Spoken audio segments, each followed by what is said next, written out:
Well, Nate, a close game. Obviously, you got out to 20-9 in the first half, but you guys fought it down to one possession. Just what you could say about that fight in the second half.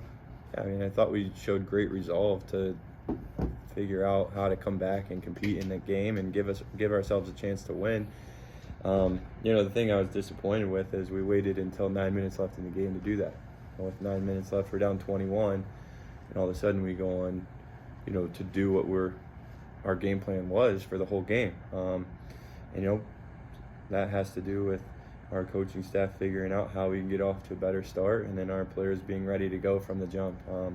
To have 19 points in the first half is always disappointing, but I thought we again showed great resolve. We fought back and gave ourselves a chance. And Merrimack's a pretty good team. They're very well coached, and they're talented across the board. I thought we did a pretty good job on Savage, who's a really good shooter. He's 2 of 11 today. But we have to figure out ways to score when our defense is getting stops. And to have 0 fast break baskets in the first half, I thought really hurt us. And then, I thought that stretch in the second half where, right from halftime, we got it down to 10. And then we had that stretch where they were right back up to 19 and 21. And we fought back again. And during that, we kind of forced the pace to get up a little bit more. So we just have to figure out ways to start quicker.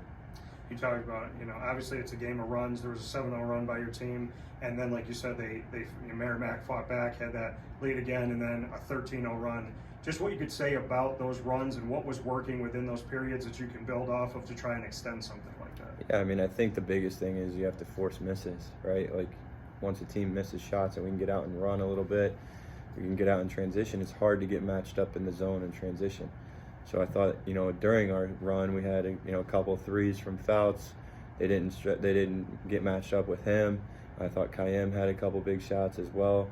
The biggest thing for us, though, is once the ball was slowed down, I thought when we had success in the half court, the ball was moving. We were attacking gaps in the zone. We would catch it into the middle, and then guys would stand. So we have to figure out ways to be better at that and more consistent when we see zone again.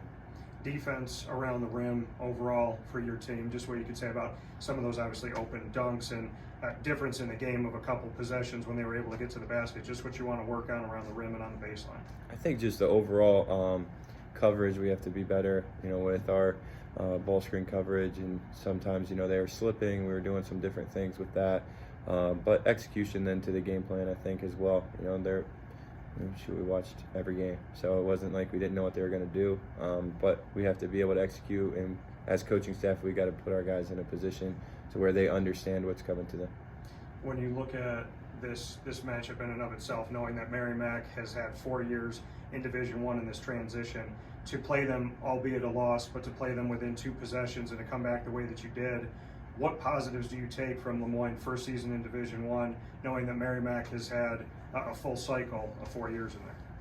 I mean, I think it's the same message that we've had all year, is we can play with anybody, and it's the times where we go into our lulls and the leads stretch out that, really end up killing us. But, I think we're right there with one of the top teams in the league, and we have to see that and understand that, we're going to compete every single night, and we have to understand how we're going to win those games too, but we can't get down 21.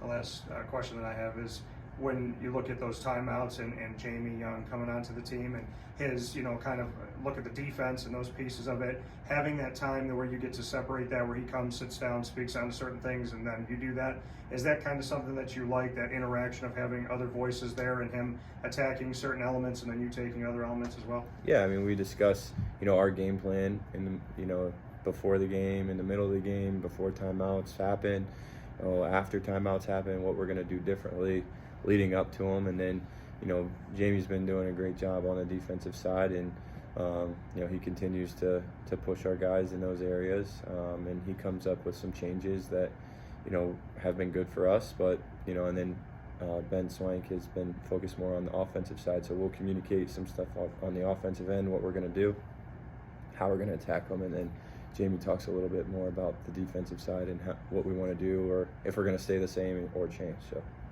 yeah, it's been a good dynamic. Appreciate it. Yeah, thanks, guys.